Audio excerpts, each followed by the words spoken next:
All right, live now. Welcome to week 12 of Waiver Wired. I can't believe it's already week 12 of the fantasy football season, but more importantly, it is Thanksgiving week. So we are recording this episode a day earlier than usual so that we can kind of get started hanging out with our friends and loved ones on Wednesday and get ready for our gigantic meals and, of course, nonstop football for Thursday. So I'm your host, Jen Piacenti, and with me, as always, is my co-host and my fantastic producer, Eddie Spaghetti. Eddie, happy Thanksgiving to you. Yeah, We've same already to you, got Jen. a lot of news coming out, and I just think we should have a fun episode today. We're going to talk about this crazy news and our fantasy teams, and we're going to talk about Thanksgiving. Let's start with one thing you're thankful for. I'm like the mom. What is one thing you're thankful for this year, Eddie?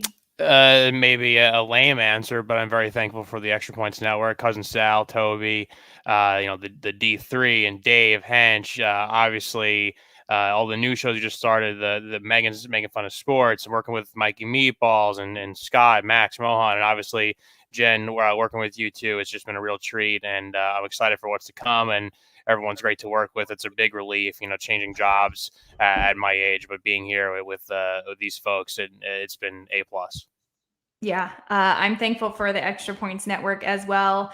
It is really a wonderful, wonderful place to work. Everybody's cool. Everybody's fun. Everybody can take a joke. Can we talk Yes, about how very true. underrated that quality is? I think I really appreciate that everybody here can be teased. They can dish it out and they can take it. And that makes this group A1 in my book. I think it's amazing.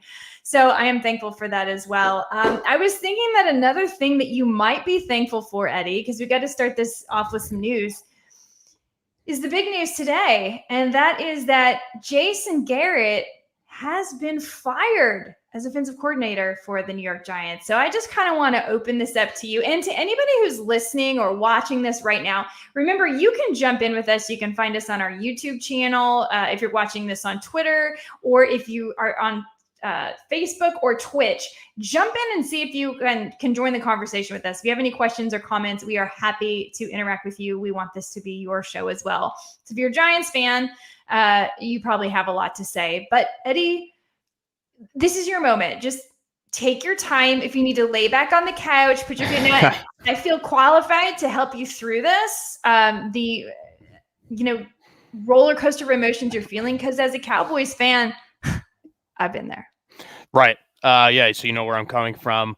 Well, I will say this in terms of fantasy, because this is a fantasy show. I Mm-hmm. think the switch from no, actually, I don't think I know the switch from Jason Garrett as offensive coordinator. If you could call him that, if you could actually call him an offensive coordinator, I don't think he was really coordinating much offense.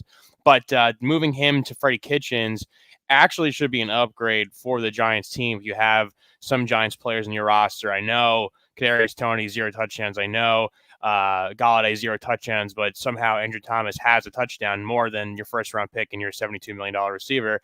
But I think because Freddie Kitchens' style of just being a more downfield thrower, I believe in the game last year where Jason Garrett was out with COVID and Freddie Kitchens took over, Daniel Jones had 5 long pass plays, which is a pass play over 20 yards. I think he's only averaging 2 this season or 3 this season, 2 last season. So Freddie Kitchens will pass the ball in the field more, which is good if you have shares of, Ingram, Toney, Galladay, if Shepard comes back, maybe Darius Slayton in deeper leagues, maybe even Saquon Barkley too. So I think that's a positive in the fantasy realm. Now, I mean, what do I even begin with Jason Garrett? I mean, the Giants, this offense in the last 26 games, I think it's been with him as OC, they've arguably been the worst offensive team and like one of the worst offensive teams in NFL history. It's just really as bad as it gets. I mean, I could read tons of stats of how bad it is. I mean, they're 31st in explosive pass plays. They were 30th last year. They average 1.6 touchdowns per game, like a shade over 1.5 touchdowns. Like, you're not going to win in the NFL in this era by scoring only 7 points a game on offense. Like, it's just not sustainable. They're the worst red zone team, only scoring on 44% of drives in the red zone. And it's really as bad as it gets. I think his time to come. I was, you texting before. I thought maybe it would be after like a division game. I thought he would Yeah. get canned. I thought maybe like the Eagles game they get rid of him. I didn't think they'd get rid of him after the Bucks games. Is like if you're looking at the schedule of the Giants going into this game, you're like, yeah, they're going to lose. Even the Giants were a good team this year, they still probably should lose to the defending Super Bowl champs. So I wasn't expecting this, but I guess after, I mean, obviously the abysmal performance, some of the worst play calling I've ever seen, and that's saying something in Garrett's era last night. And then after what Joe Judge said, I was like, wow, I've never really seen him that heated and kind of making pointed comments towards Garrett. I thought maybe, but I always thought that Gettleman would go first because, again, he's been here since 2017. It's been his team. He's been building this roster, and but Garrett, gets his head chopped off first, and they'll be better in terms of being more of a dynamic team, less dump offs in the flats, and just third down runs with Saquon or Booker, but. The real problem is offensive line. Last night in the game versus Tampa Bay, it was Daniel Jones was pressured on 48% of his dropbacks. So almost half his dropbacks he was pressured. It was the most by far this season. So I don't automatically think they're going to go into high gear and be in a great, 30, 35, point scoring team, the Giants. They still have glaring holes, again, because of Gettleman. Every draft pick should be on offensive line and probably defensive line. But they have enough pieces. You should be targeting Tony. You should be targeting Kenny Golladay. It doesn't make any sense to not do that. You paid them all this money. They have to get the ball in their hands. They are explosive playmakers when on the field, and the same goes for Saquon. So I'm hoping Kitch can do that, but with an offensive line this bad, and Daniel Jones, some people are saying this is his best year, and I am kind of an apologist for him, but he went from 24 touchdowns his rookie year. Like, he proved that he could be a pretty good starting quarterback if given the right pieces, and obviously dealing with the injuries, can't get people on the field, can't get a proper offensive line, and the Giants haven't scored 30 points in a game under Garrett. So it's like, I thought the Garrett hire would have been an upgrade because, for all that happened in Dallas had a couple good years and a couple really good teams. And I thought, okay, if he's just going to come in and help coach quarterbacks, help coach the offense, he'll be fine. He doesn't have to worry about the whole organization like he did in Dallas, and maybe the pressure would be a little bit less, but it's just been as bad. And I know I'm rambling, Jen. I'm trying to throw in as much stats and whatever, but the outlook is still not good. And what it comes down to is Gettleman has to go. Mara needs to, these scouts that have been on the Giants payroll since the 80s, since like before Parcells, they have to go because they're clearly not drafting enough high-end players or enough, players who could be at least a B to B plus starter on the team. Once in a while they strike gold with a guy like Tony, who I think could be good. Andrew Thomas, this year has massively improved, but outside of that, there's not a lot. And I know there's been injuries and COVID and stuff. Blake Martinez is an example of a guy who they did sign, who was great at middle linebacker, but there's just too many awful holes, and they have to get back to what won the Giants the Super Bowls, which was great offensive line play. Timely throws by Eli and a great defensive line. They got to the quarterback and got pressure. And actually, by them doing that, makes your cornerbacks and your safeties look a lot better because there's not a lot of pressure on them to make a play because your D-line is doing that. The Giants don't have either of those things. So it's as bad as it gets. And I was a fool for buying into them this season. But the first box is checked. Garrett is gone. So I am kind of happy. Okay, so a couple things here, and do you feel any better or the same? I'm a little bit. This is the first time today I actually spoke about it, so it was good. Okay, I was like, good. Yeah, that's what we're here for. Here for, a little fantasy therapy. First, I think you're right. I think that this helps for fantasy purposes. This helps a lot of those weapons because I keep looking at this Giants team, and I'm like, how do you have Kenny Golladay and you don't run the offense through Kenny Golladay at all? He gets like 3 targets per game. First of all, that's total nonsense. So hopefully that will help those of you who are Kenny Golladay fans and managers of Kenny Golladay. Kadarius Toney, another one. Kid's a total playmaker. I think he's got a little bit of, emotional things that we're going to have to learn to keep a cap on. He seems like he could be a bit of a spark plug. But Kadarius Toney's a playmaker, and they need to be using Kadarius Toney. Saquon Barkley didn't look so great last night, but how much is that Saquon Barkley? Maybe Devontae Booker would be even, but I don't know. But there are the weapons there. And to Daniel Jones, he did have some really good games this season. He has shown this incredible upside for rushing as far as fantasy is concerned. And maybe Freddie Kitchens can find a way to help him use what he's really good at and maximize that. I don't think it can get any worse. That's the good news. Oh, that's good. If you have that, and maybe Sterling Shepard comes back. I mean, there's a lot. So as far as fantasy is concerned, I think it's a bit encouraging. To address your other point about Jason Garrett being the one and not Dave Gettleman to go, I want to ask you this. Is this a New York problem? And this is what I mean by that. If I look at the New York Yankees and people are always clamoring, fire Aaron Boone, that's not going to fix it.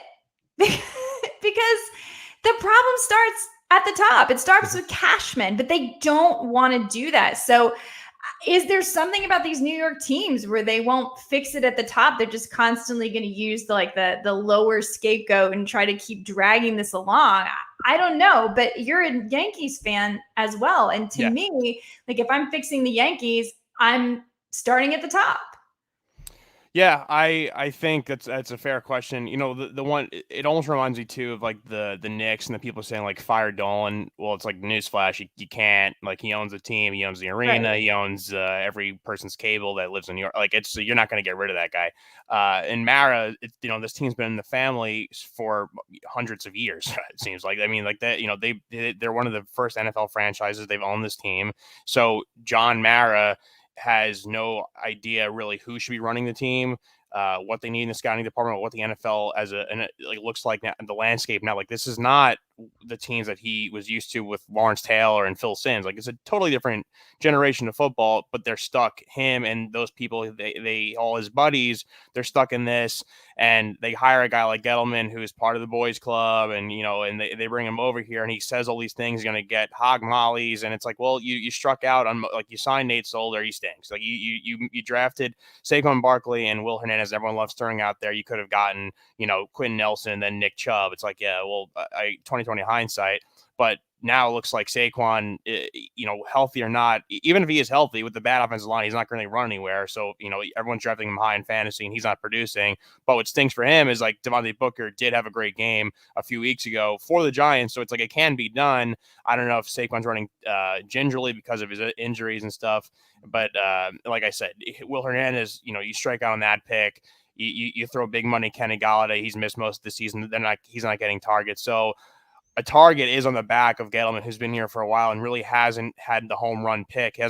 His franchise quarterback was supposed to be Daniel Jones, and right now it's fair to say, does he deserve to start past the season? And again, I've been an apologist, and I've said that if you gave him the proper weapons and an offensive line and a coordinator, like he's going against all those things. He doesn't have any of those because his weapons have been hurt, and Garrett's been a miserable play caller, and offensive line is just non-existent.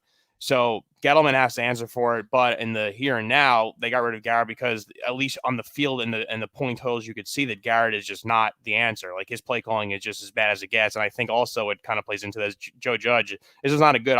He's not a good coach. Like he's a bad time manager. He doesn't understand the flow of things, like calling the timeout before halftime, but they're throwing dump offs, and even like Peyton and Eli in the Manning cast were like, they were screaming. They're like, what is going on? Like he doesn't know what he's doing either. So you have two people who just have no clue.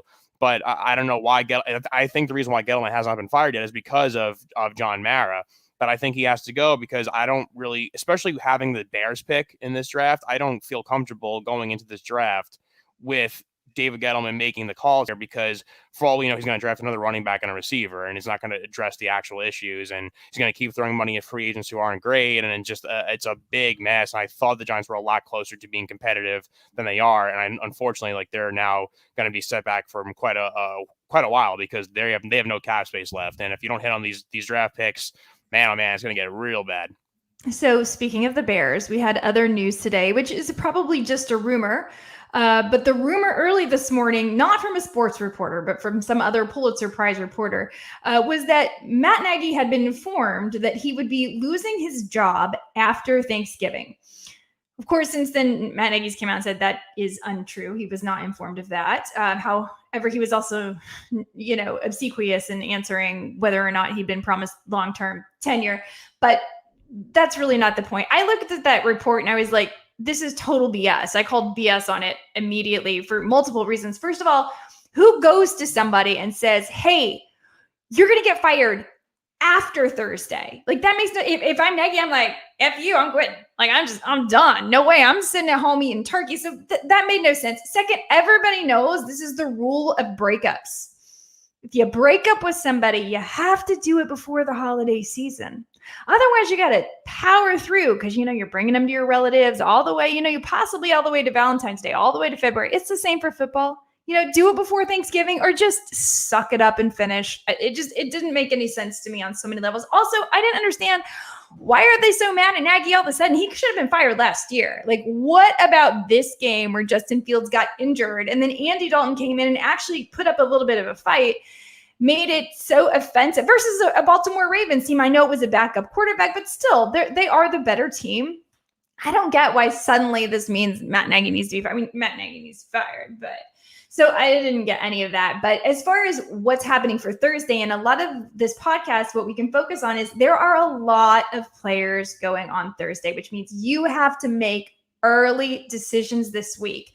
Don't forget, if you're in, 12 leagues like I am, be sure you check every single one, because there are 6 teams playing. That's a lot of fantasy players, and you have to decide whether you should start them on Thursday or if you're going to wait, because there's a lot of stuff that happens. People are going home with their families. There could be COVID cases coming out on Saturday, right? And then you're without players. So there's a lot going on, and there's a lot of questionable players for Thursday as well, which affects the game. So unfortunately, I think if you really, really want to win your league, you probably have to get up Thursday morning and check all these injury reports, lots and lots of questionable players. And in that Chicago game, we're talking about probably Andy Dalton versus probably, Tim Boyle, but maybe Jared Goff, which I'm not sure is really any better. So really for me, the only people I'm counting on in that game is, DeAndre Swift, David Montgomery, probably Darnell Mooney, and TJ Hawkinson. I'm not messing with the quarterbacks, but we'll get to that. A couple more pieces of news. Adrian Peterson cut. It was a short love affair. Philip Lindsay cut. Also a short love affair. Michael Carter injured, out for a couple weeks. So that makes Ty Johnson a very attractive pickup. Maybe Tevin Coleman. Definitely prefer Ty Johnson if you're looking for someone. Rex Burkhead is probably who you want to target for Houston. Lord knows why. He got the volume of the carries. It's not exciting, but this matchup versus the Jets are absolutely by far the most generous to opposing running backs. If you need to stream this week, that could be the way to go. So keep your eye on that for those running backs. As far as wide receivers, your waiver wire target is definitely Elijah Moore. And I want to talk a little bit about that. What do you think about the Jets? Should they stick with Joe Flacco? Well, actually, literally, as you're saying this news, breaking news, it looks like Joe Flacco and Mike White both are on the COVID/injured report list. Right. It looks like Zach Wilson's coming back now. A ton of news coming out today. Okay, this is crazy. So I've had people asking me about whether they should, trade for Elijah Moore, trade Elijah Moore away to get, I had someone ask me about trading Elijah Moore away to get Javonte Williams for the rest of the season. With this news, I say yes, definitely trade Javonte Williams, because my reason before I also said to trade it then was that Elijah Moore, he was really targeted by Joe Flacco and also by Mike White, but we have not seen that chemistry with Zach Wilson. And until I see that, I'm not just going to guarantee that this guy's going to be banking touchdowns every week. Javonte Williams, we've seen be pretty steady. And I think that a lot of times we lean on rookie running backs as you go through the end of the season. So I like Javonte Williams in that case. So Zach Wilson must be starting, right? It seems like they said, even if this is not the case with Flacco and White about the COVID list, that Zach Wilson was cleared yesterday to play, and that was always going to be the plan. But now this obviously makes it much more obvious that Zach Wilson will be starting for the Jets. So does this make you like Houston in this game at all? Any more? Any different? I mean, you almost want to ride high on them because of the win. I think part of me is also like Zach Wilson has shown some flashes of being awesome, like making some incredible throws, especially in the move too, out of the pocket, a rocket arm. Part of me is like, man, if he's back and he's healthy, and I think the Jets' weapons aren't necessarily that bad, so I think maybe he'll have some magic like first game back. If he doesn't, then it's like, I mean, what are they doing? Another year, another bad quarterback, and another draft you got to head into going, is this going to be the guy? I mean, it's such a good matchup, right? Versus Houston. Sure. So, like, you want to start Jamison Crowder. You want to start Elijah Moore. Do you start Zach? It's just a question mark to me. I don't know. I have a super flex league where I could play him. And it's always so tempting to play that quarterback in a super flex league. But Zach Wilson also stinks half the time. And he's might not get you as many points as, I don't know, even Van Jefferson. sometimes. I mean, is there the hope? Well, let's just say the Texans have a great game and the Jets are down. I mean, does Wilson throw the ball 40, 50 times into the game? Maybe some garbage time, even if the Jets Throw lose. it, I mean, but can he complete it? that's That's the also a fair problem. point. I mean, Corey Davis, and he obviously have chemistry, so that Corey Davis is a must start if Zach Wilson's starting. No question, he is anyway. But there's not many quarterbacks that can throw the ball the way that Zach Wilson does on the move, like 60 yards on the dime. That's like the one really intriguing thing about him playing is like he's not a guy with a dead arm and you can't move. Like he has the tools, which is why I want to believe in Zach Wilson. Yeah, it's just tough for me coming off an injury when he wasn't successful before the injury, but it is a nice matchup for him to ease back in versus Houston. That game last week versus the Titans, 5 takeaways for Houston. They turned over the ball 5 times. They didn't deserve to win. Tennessee didn't deserve to win. But Houston's not always going to get that kind of a gift. Tyrod looking pretty frisky, right?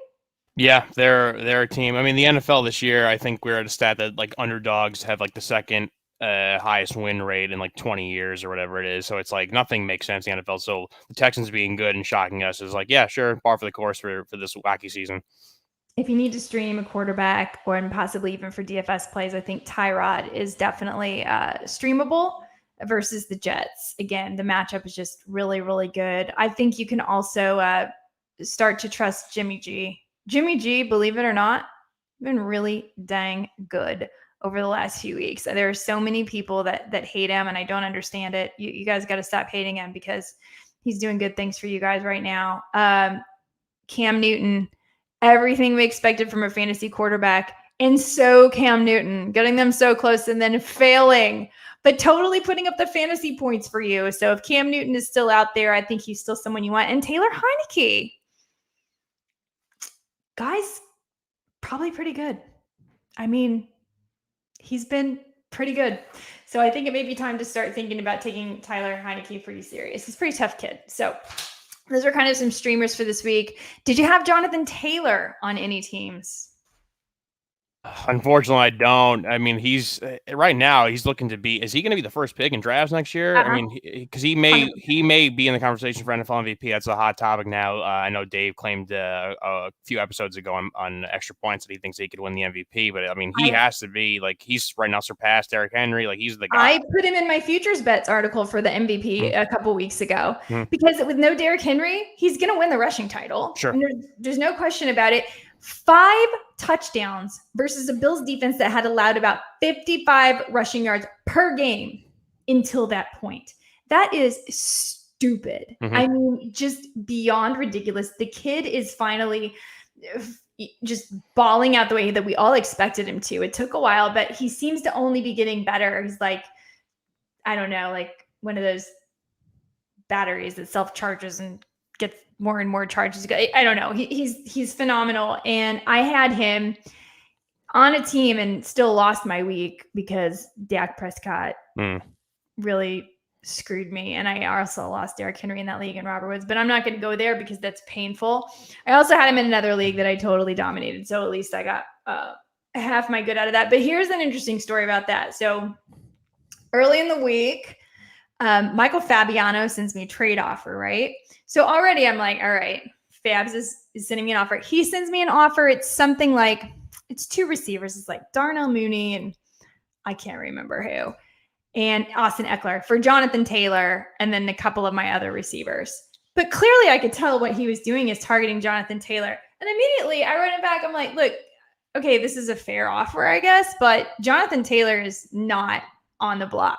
Like, he's my boy. And I thought to myself, man, it was so obvious that he wanted Jonathan Taylor, no matter how good Austin Eckler is. There's no way I'm giving him Jonathan Taylor. Does he realize? He just made me realize that I'm never giving up Jonathan Taylor. He just made me love Jonathan Taylor even more. But then miraculously that night, Austin Eckler also total beast mode. So these 2 guys, again, late first round, people weren't interested, much like James Robinson, people weren't that interested, but the value you're getting for where you got James Robinson, for where you got James Conner is spectacular. So congratulations to all of you. I do think Jonathan Taylor goes first overall. I mean, like, look, where would you be willing to take Saquon next year? Because I don't feel comfortable taking him in the first round. I No. didn't feel comfortable taking him this year in the first round, but I understand why people did. Oh no, I mean there's too many question marks with the Giants with the offensive line, who as the offensive coordinator full time, who may be the head coach, and also who's the quarterback. So there's too many question marks there. But I'm totally with you. I think Jonathan Taylor, in this Colts team too, we were just talking about the Titans losing a couple weird games. They now with him surging at this time, also in terms of betting, like them winning the AFC South, and the other thing with Carson Wentz, obviously, he was pretty, much maligned early on in the year when Jonathan Taylor wasn't playing like this. Now that he's running the ball over teams, it's making Carson Wentz's life way easier. And you're not as worried about him. Like now it's like, oh yeah, the Colts are a for real team. They're going to be there deep in the playoffs. A couple weeks ago, we weren't saying this because we were like, oh no, Carson Wentz can't do it. But now with Jonathan Taylor crushing teams, it's like, well, yeah, they're going to, good defense, great run game. Carson Wentz will make plays when he has to, and they're going to be fine. I mean, look, the Titans just cut Adrian Peterson, as we mentioned earlier on the podcast. Colts are surging. I mean, Colts really took it to the Bills, who, by the way, are no longer leading their division. It's now the Patriots. And I think it's time to start taking the Patriots seriously. I'm sorry, but like their defense has allowed like 4.3 points per game across the past 3 and scored 31, I believe, points of offense per game. That's stupid. They're plus 1,400 to win the Super Bowl right now. And look, I don't like Bill Belichick. I get it. But he wins like this with great defenses. And Mac Jones doesn't have to be a superstar. He just has to look really good in that Josh Daniels offense like he does and get the job done. This is how he does it. And I think that they are a sneaky favorite. And we've seen the Bills choke down the stretch. Like they win and then they can't go all the way. So I don't feel this confidence in the Bills like I want to. I don't think they look as good this year. That being said, I'm taking them to win on Thursday, but I'm even nervous about them covering the 4 points. I kind of feel like New Orleans might just sneak in there. Now, news with New Orleans, I do not think that Kamara is going to play Thursday. He did not practice today. It hasn't looked good. News is Mark Ingram was also not at practice today. I still think Mark Ingram plays. Tony Jones Jr., certainly someone that you may want to keep your eyes on, that you may want to pick up.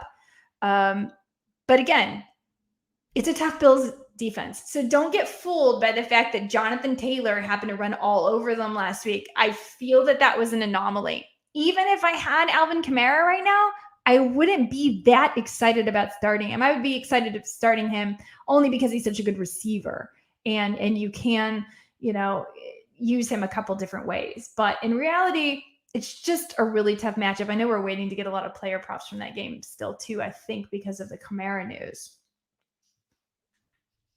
So we're not rushing over for Tony Jones yet if you have needed one running back from this game for Thursday.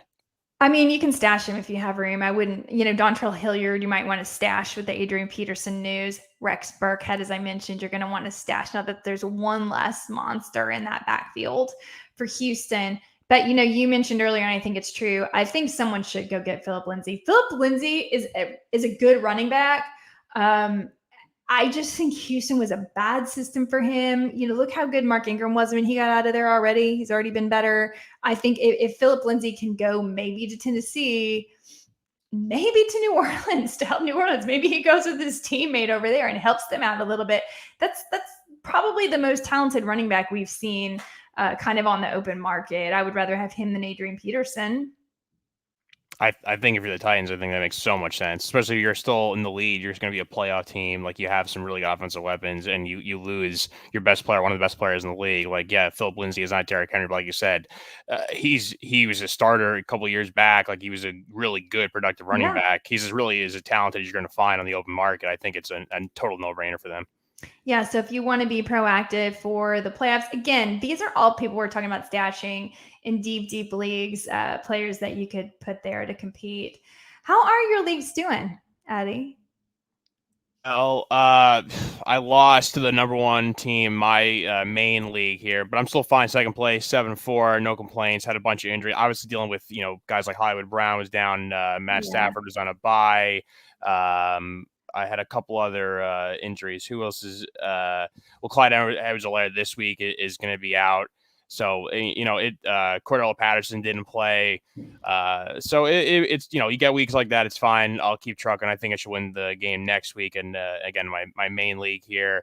I guess the only question too, and I'm not sure if somebody tweeted us at this, but I know that Calvin Ridley is now cleared to play. He's eligible to play, but there's still no update on him. So I know that's going to be a strange one because he's a guy, obviously, one of the best in the league, but you don't want to drop him. I know you might have said drop him now. Do you think there's still a chance that he may come back, or is it worth rostering anymore? It's probably not worth rostering him, but if there's any way you can hold on to him, I would try, because you're right. He is one of the most talented guys in the league. They could use him, but they don't have any communication from him is what I heard. So It doesn't sound positive that he's returning. And if he does return, I'm not sure that he'll be 100%. He will have been out for a few weeks. He's dealing with whatever he's dealing with. So my guess is it's probably safe to drop him, but if there's a way to keep him, I would. Unfortunately, we also saw Adam Troutman have this great breakout game that we all, predicted, and now he's out. So you lost Adam Troutman. It was awful, in this dwindling tight end pool. You also lost Jamal Agnew. It was a big waiver wire target. Not that it was exciting to target anyone from Jacksonville, but it does elevate again Dan Arnold. And I know that Dan Arnold's very disappointing. Didn't see the targets last week that he was getting every single week, which makes no sense. And it's impossible to predict Jacksonville. But Dan Arnold is still someone, especially now with no Jamal Agnew, that I would target as a tight end if you need one, if you don't have an elite tight end. Of course, we hope it's Laviska Shenault. Of course, we hope it's Marvin Jones Jr., but it's just such a mess over there. But if you really need a tight end, you should probably still look at Dan Arnold. And word is Logan Thomas is coming back this week. So Heineke is getting better. Thomas was always targeted in that offense. He would be the number 2 after Terry McLaurin. I definitely like getting Logan Thomas. If you can find him on a waiver wire, he can definitely help you down the stretch for your playoffs. So yeah, that's my piece. My leagues are going fine. The league that I'm most bummed about is my high stakes league. And that's the one I was talking about where I lost with Jonathan Taylor because of Dak. But I'm still in third place. It's not like I'm out of it, but I think I'm now 7-4. Is that right? Yeah, it would be all right. 7-4. 7-4. Yeah. I'm 7-4, which is a bummer. So I was way out in front, and then I lost Derrick Henry, I lost Robert Woods, but it is what it is. So here we are. So still fighting, but now I have to figure out, I picked up Adrian Peterson in that league because we can't do trades. So you can only do waiver wire. So now I have to go back and think about what I want to do. And I think it might be Rex Burkhead. I think that might be the way I'm going for this week. If you're listening in my league, please don't let Jen make that move. Me.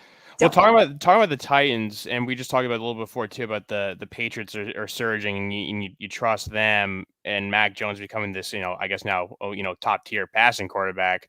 The Patriots receivers, and I'm sure a lot of people have shares of them, and I know I have Hunter Henry. I made a trade, and I have Kendrick Bourne in that. It's almost like what they did with what Belichick did with the running backs the last few years, where everyone was pretty equal, and now it's their receivers. One week, Kendrick Bourne 2 weeks ago had 24, I think, points. Last week he had 8 or 9 points. Fine, okay, whatever. Is there someone going forward now you're going to trust, or is just still it's a committee receiver core? It's very strange. I think Kendrick Bourne is the most trustworthy, and that's because they have also used him in the running game, which makes him a lot more of a weapon. So if I'm taking one, I'm taking Kendrick Bourne. At the beginning of the season, I was Nelson Aguilar. Sure. He was so good last year for Vegas, and they went and got his veteran presidents, and he has sure hands now, even though he didn't before. And, but it doesn't seem to be now. He did have the big game, right?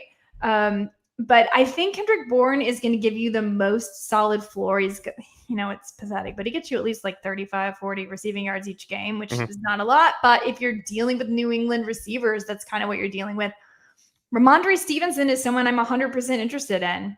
I'm still interested in him. I know he didn't blow the doors off the place on Thursday, but he still put up a decent game.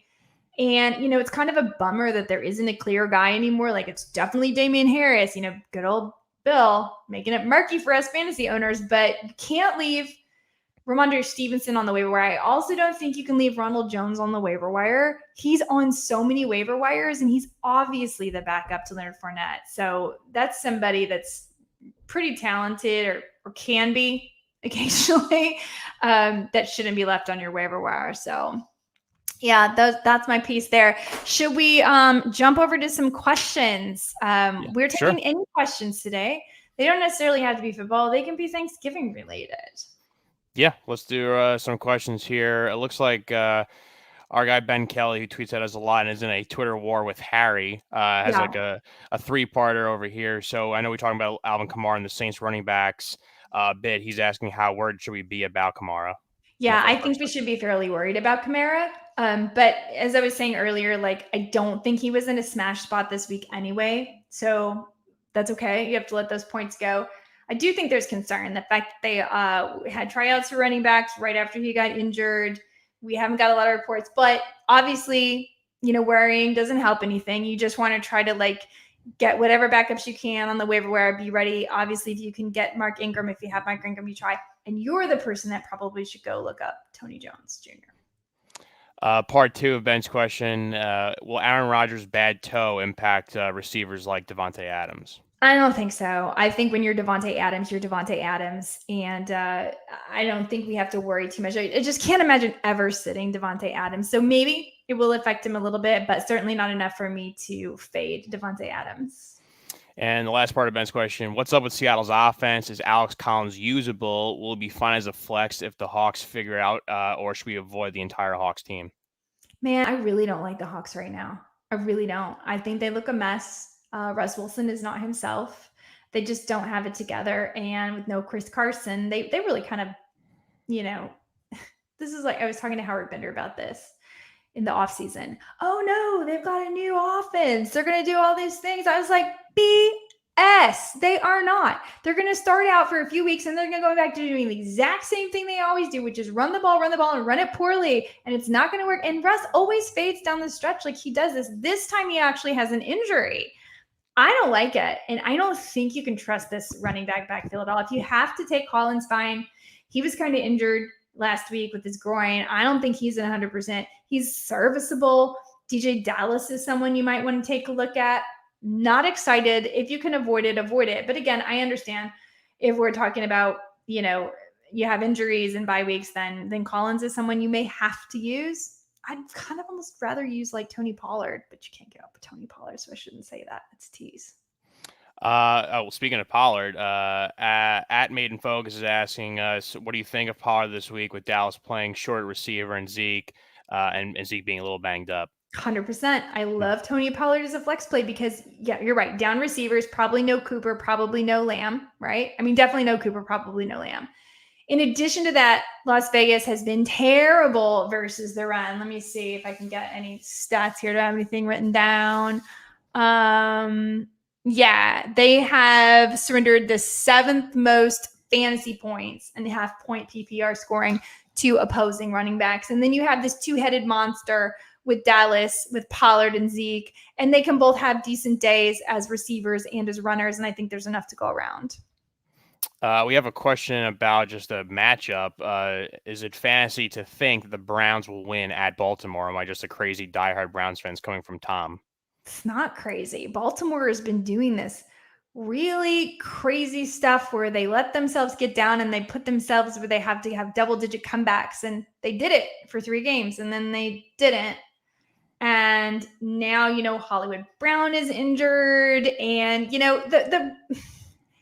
it's not crazy in that I think that the Ravens can fail. What's more crazy is thinking that the Browns can succeed because Baker stinks. He's not any good. He's injured on top of not being any good.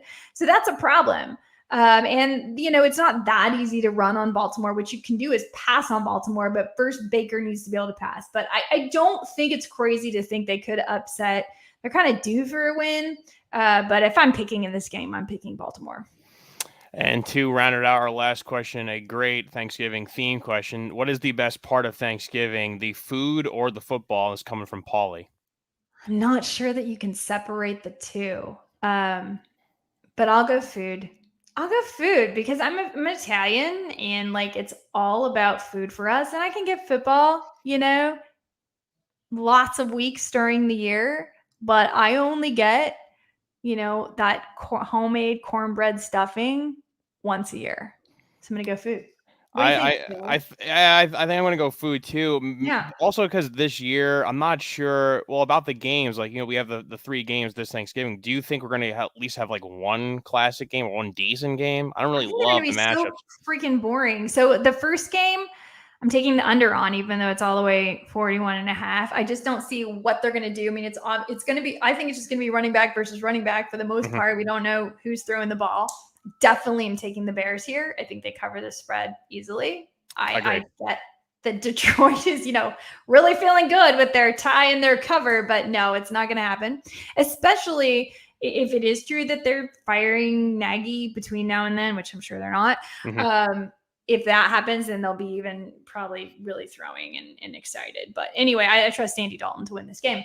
The second game, I think it's also going to go under because the Dallas defense has been really good. I think they can limit the Raiders. I think that they can specifically limit Darren Waller, right? I mean, they actually have only allowed like 61 yards per game to opposing tight ends. They allowed 74 to Travis Kelce. That's it, right?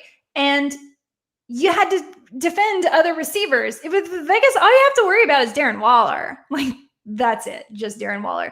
So I think that's going to be fine for the defense. And then on the offensive side, like, their main weapons are now the run game, and that's going to be a slower tempo. That's going to be less scores. Maybe Michael Gallup will have a highlight reel catch, but with no Lamb and no Cooper, I'm just not that excited. So I think that's going to be the under with the Cowboys winning. I'm not even sure that they cover the 7.5 points, to be honest. I just feel like I hope they do, but I'm just kind of staying away from it. I mean, in our league, I'll pick the Cowboys, just so you know, since we have to pick every game. Yeah. I'm picking the Cowboys. I'm siding with them too. Oh, wait, do we have to pick the Cowboys this week? We have to talk about the arcade at the end of this because they're a Thursday game. I think I'm checking it for us right now, and let's see if we have on the extrapoints.com/arcade.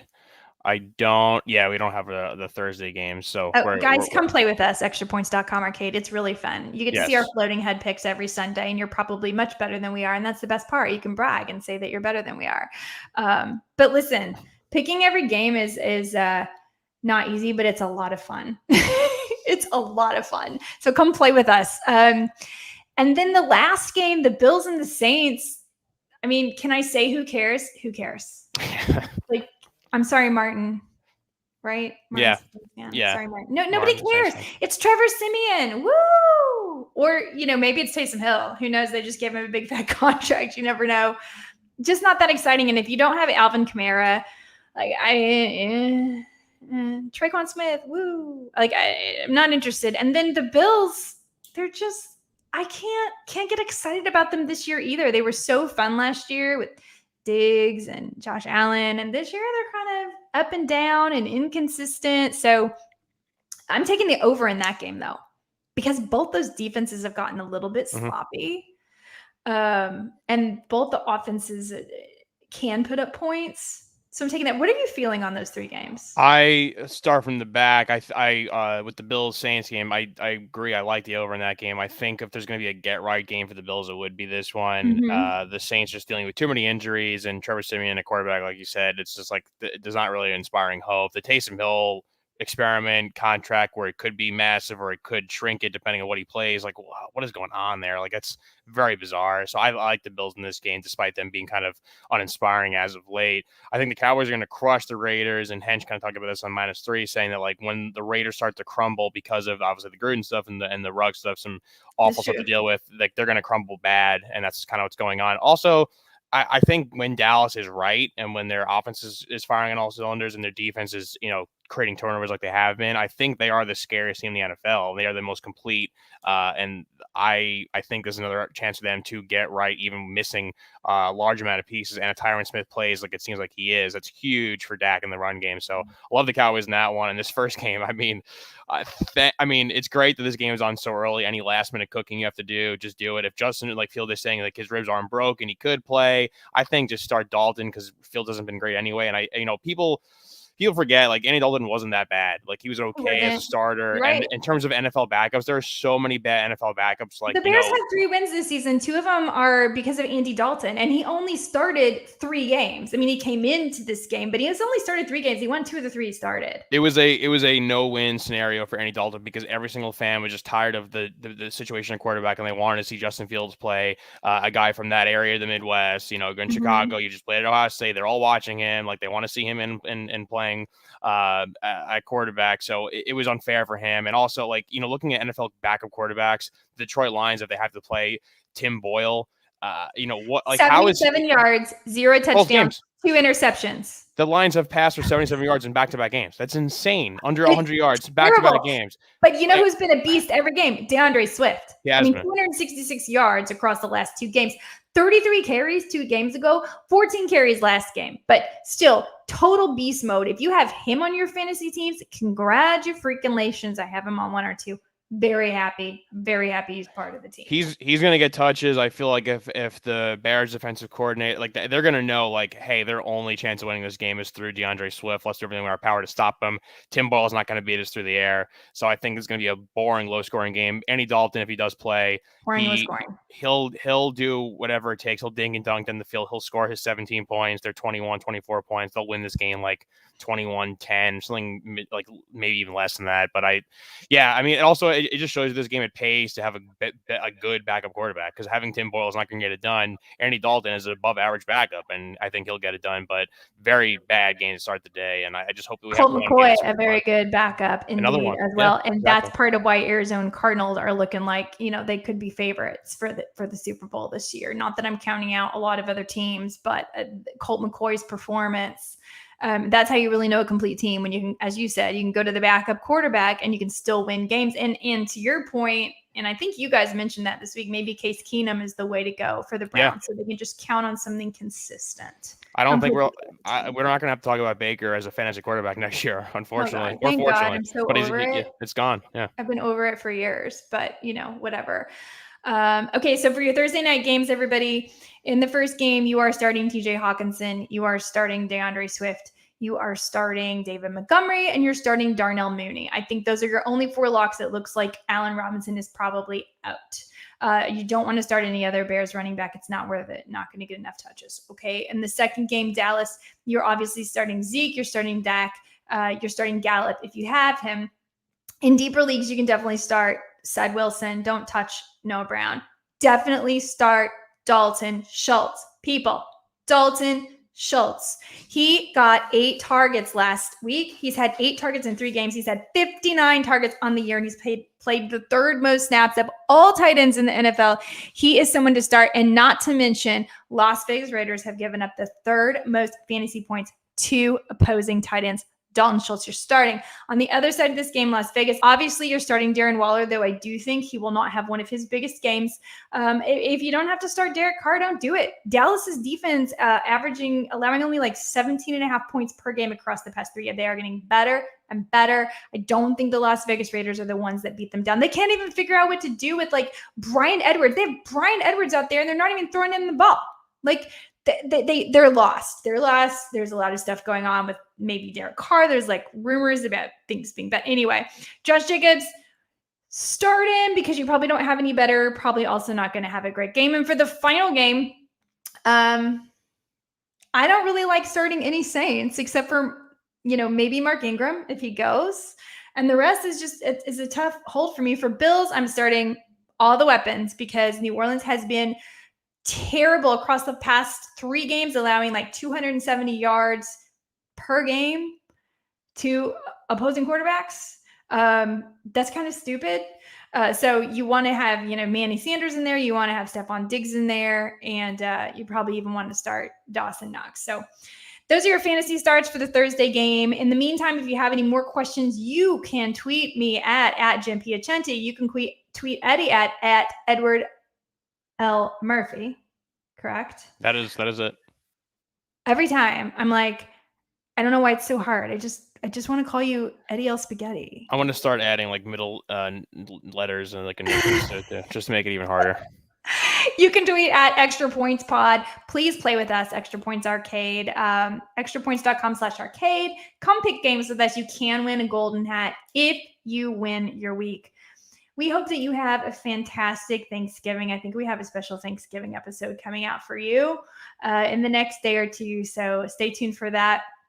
And in the meantime, enjoy your family, enjoy your friends, and enjoy the football.